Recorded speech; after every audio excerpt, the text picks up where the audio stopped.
చాలా బాధగా ఉంది.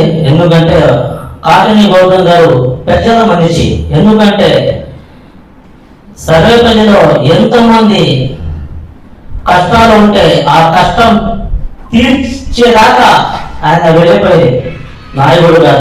ఒక సంవత్సరం ముందు తోడేరు ఊర్లో రాత్రి పూట స్విమ్మింగ్ వెళ్ళి 7 మంది స్టూడెంట్ పిల్లలు చనిపోతే స్పాట్ లో వెళ్ళి నేను ఉన్నానని ఆ ఉన్న కుటుంబాలకి అందరికీ ఓదార్చి ఉన్న నాయకుడు. అట్లాంటి నాయకుడు మన సోమిరెడ్డి గారికి చాలా ఇబ్బందులు ఉన్నారు. అందుకు ఆయన పైన అక్రమ కేసులు పెట్టి జైలుకి పంపించున్నారు. చాలా బాధ ఉంది.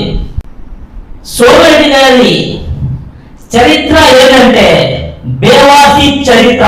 అది ఏ చరిత్ర అంటే 1983లో ఎన్టీ రామారావు గారు టీడీపీ పార్టీ పెట్టడం జరిగింది.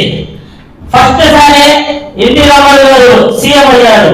దాని తర్వాత 1990లో చంద్రబాబు నాయుడు గారు వెన్నుపోటు కొట్టారు ఎన్టీ రామారావు గారికి.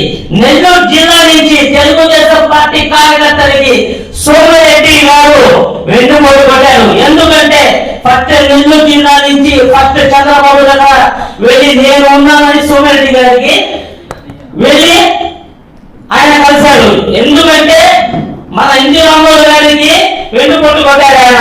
అట్లాంటి సోమిరెడ్డి గారు ఆయన దేవాసి చరిత్ర ఎవరంటే సోమిరెడ్డి గారిది.